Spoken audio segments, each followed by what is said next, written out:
Okey, kita sambung ya.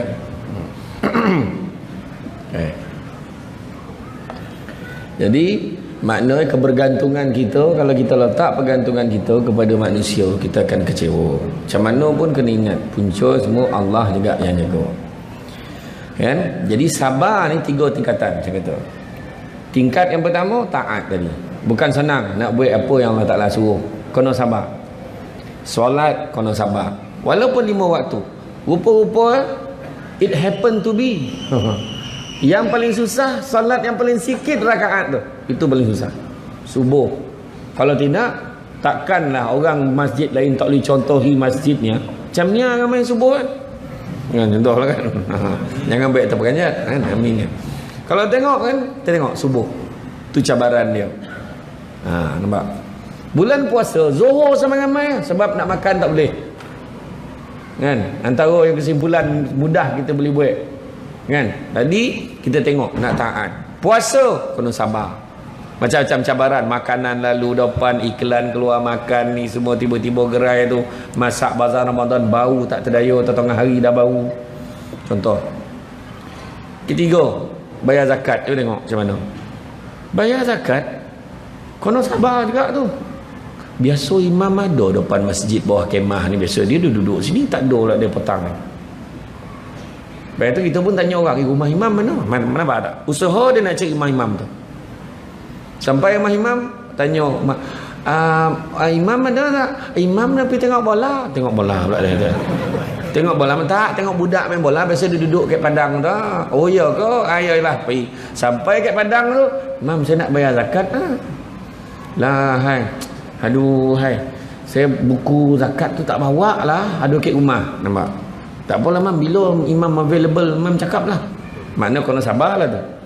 Nampak tak? Kalau yang tak sabar tu dia bayar online tu, bersalam dengan monitor tu. Tak, makna kata kena sabar. Kan? Kemudian begitu juga kan, haji umrah tu saya dah cerita tadi lah. Kena sabar, memang kena sabar. Macam-macam ujian orang kan, hilang itu apa macam-macam. Kan?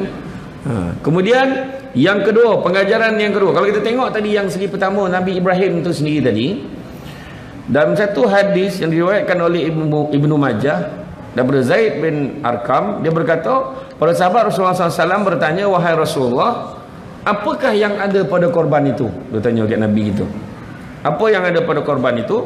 Maka Rasulullah SAW menjawab dengan sabdanya bermaksud, ia adalah sunnah bapa kamu Ibrahim. Mereka bertanya lagi, apa lagi yang akan kami perolehi daripadanya wahai Rasulullah? Rasulullah menjawab, bagi setiap helai rambut ada kebajikannya. Mereka bertanya lagi, bagaimana pula dengan bulunya wahai Rasulullah? Rasulullah menjawab lagi, bagi setiap helai bulu ada kebajikannya. Okey. Itu kelebihan dia. Itu sebabnya Allah bagi tahu dah, aku bukan terima, aku tak tengok daging dan darah tu, tapi aku tengok amal soleh dan takwa dia. Sebab dia sanggup berabi untuk lambu, kabau, semata-mata untuk niat lillahi ta'ala. Wa may yuhajir fi sabilillah yajid fil ar muragaman katsira wa sa'ah. Surah Nisa ayat 100. Dan siapa yang berhijrah, berubah niat dia kerana Allah, maka dia akan mendapati bumi Allah ini tempat hijrah yang luas dan rezeki yang banyak. Allah akan bagi, janganlah kita susah hati. Kan? Ada seorang makcik kat kampung mak saya tu. Mak saya dia, saya banyak kali buat cerita ni dah, tak apa saya ulang tak. Mak saya ni grup marhaban berjanji ni kan. Grup mengaji dia kumpul duit RM50 sebulan. Ada yang bagi 100, ada bagi 70. Tengoklah berapa banyak bagi. Bila dia bagi tu, kumpul dalam bulan 10 seboleh tu, 10 seboleh terkumpul duit tu digunakan untuk sponsor orang kampung yang susah untuk pergi haji, pergi umrah. Jadi masa tu adalah seorang makcik itu dipilih. Makcik ni dia tak pernah naik kapal terbang, sekali naik tauhid pergi tanah suci je fikir. Dan rupa-rupanya pemilihan dia ni sampai kat sana dia semain jamak qasar dah pandai, mengaji pandai, semua pandai dah. Cuma tak ada peluang nak pergi je sebab dia susah. Jaga suami tak sihat dan dia ambil upah mengasuh anak-anak. Dia ada sabut. Nanti macam mana lah saya 2 minggu kalau tak ada, nanti macam mana lah upah jaga budak tu. Mak saya cakap jangan risau, Allah bagi ganti. Mak saya cakap rupa sampai ke Tanah Suci, adalah orang Malaysia dengar cerita dia pergi macam mana. Adalah yang lancar tabung kat sana, lancar tabung kutip, akhirnya dia bawa balik tak kurang 3-4 ribu bawa balik Malaysia. Lagi banyak lah daripada gaji dia mengasuh budak dulu. Kenapa nak takut kan? Jadi dah sabut macam tu kan, maka saya lancarkan lah tabung pengimarahan masjid tu. Dah berjalan nampak. Risau pula, dah lah tabung saya tak lancar lagi. Dia jangan lurus warna lah, karung tu termasuk lah sekali tu kan. Dia kata tabung ni karung bukan, dia kata tak masuk je dalam tu. Kalau tak ada duit bagi jam tu, tak ada jam, rantai, golang, cincin masuk dalam tu. Kalau tak ada handphone tu, format siap-siap masuk dalam tu. Tahulah JK tolak kat kedai Cina so banyak apa ya. Apa takut kan? Tapi ni risau, balik kan ambil, kita sumbangkan. Ya. Bagi tuan-tuan, jangan risau, bagilah. Kan? Kalau pun bagi kunci kat nak, kau balik jap pergi ambil duit ayah. Dia ambil tu, ambil cek ya. Sekarang ni boleh transfer online pun tak apa. Nombor akaun nanti minta dengan JK. Ya. Kadang orang dia malas buat duit cash banyak. Dia transfer online ya. Okay, kita sambung ya. Okay. Jadi maknanya kebergantungan kita, kalau kita letak pergantungan kita kepada manusia, kita akan kecewa. Macam mana pun kena ingat, punca semua Allah juga yang jaga. Kan? Jadi sabar ni 3 tingkatan saya kata. Tingkat yang pertama taat tadi. Bukan senang nak buat apa yang Allah Taala suruh. Kena sabar. Solat kena sabar. Walaupun 5 waktu. Rupa-rupa it happen to be. Yang paling susah solat yang paling sikit rakaat tu. Itu paling susah. Subuh. Kalau tidak, takkanlah orang masjid lain tak boleh contohi masjidnya. Macam ni ramai subuh kan. Contohlah kan. Jangan baik terperanjat kan. Amin. Kalau tengok kan, kita tengok subuh. Tu cabaran dia. Nampak? Bulan puasa, Zuhur sama ramai sebab nak makan tak boleh. Kan? Antara yang kesimpulan mudah kita boleh buat.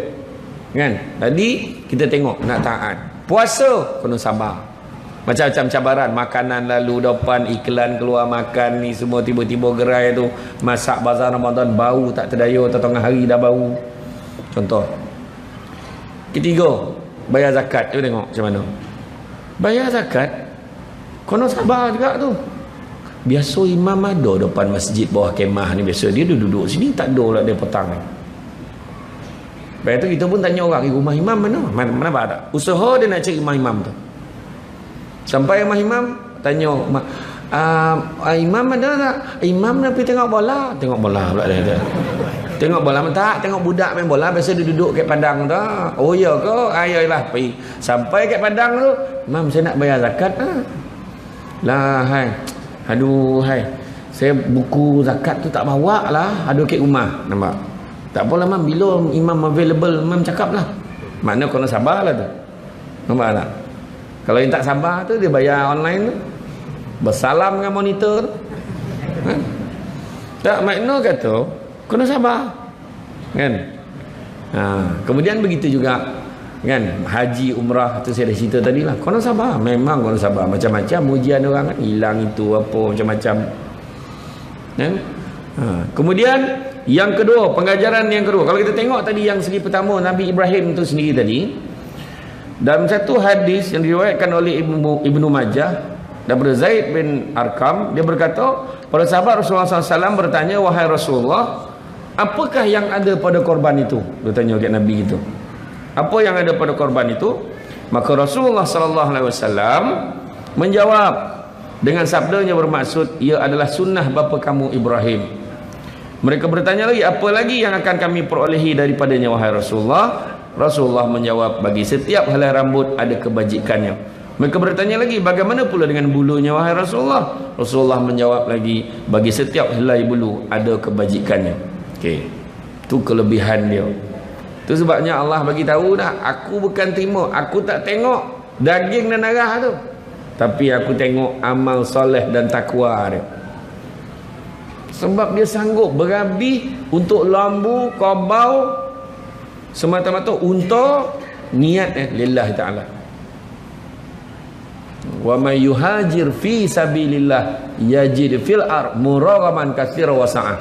Surah Nisa ayat 100. Dan siapa yang berhijrah, berubah niat dia kerana Allah, maka dia akan mendapati bumi Allah ini tempat hijrah yang luas dan rezeki yang banyak. Allah akan bagi, janganlah kita susah hati. Kan? Ada seorang makcik kat kampung mak saya tu. Mak saya saya banyak kali buat cerita ni dah, tak apa saya ulang tak. Mak saya ni grup marhaban berjanji ni, kan? Grup mengaji dia kumpul duit RM50 sebulan.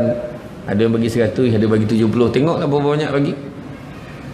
Bila dia bagi tu, kumpul dalam bulan 10 seboleh tu, 10 seboleh terkumpul duit tu digunakan untuk sponsor orang kampung yang susah untuk pergi haji, pergi umrah. Jadi masa tu adalah seorang makcik tu dipilih. Makcik ni dia tak pernah naik kapal terbang, sekali naik terus pergi tanah suci je fikir. Dan rupa-rupanya pemilihan dia ni sampai kat sana dia semain jamak qasar, dah pandai mengaji, pandai semua pandai dah, cuma tak ada peluang nak pergi je sebab dia susah jaga suami tak sihat dan dia ambil upah mengasuh anak-anak. Dia ada sebut nanti macam mana lah saya 2 minggu kalau tak ada nanti macam mana lah upah jaga budak tu. Mak saya cakap jangan risau, Allah bagi ganti. Mak saya cakap rupa sampai ke tanah suci, adalah orang Malaysia dengar cerita dia pergi macam mana, adalah yang lancar tabung kat sana. Lancar tabung kutip akhirnya dia bawa balik tak kurang 3-4 ribu bawa balik Malaysia. Lagi banyak lah daripada gaji dia mengasuh budak dulu. Kenapa nak takut? Kan? Jadi dah sebut macam tu kan, maka saya lancarkan lah tabung pengimarahan masjid tu. Dah berjalan nampak lah. Risau pula dah lah tabung saya tak lancar lagi. Dia jangan lurus warna lah, karung tu termasuk lah sekali tu kan. Dia kata tabung ni karung bukan, dia kata tak masuk je dalam tu. Kalau tak ada duit bagi jam tu, tak ada jam, rantai, golang, cincin masuk dalam tu. Kalau tak ada handphone tu format siap-siap masuk dalam tu. Tahulah JK tolak kat kedai Cina so banyak apa ya, apa takut kan. Tapi ni risau, balikkan ambil kita sumbangkan ya. Bagi tuan-tuan, jangan risau, bagilah kan.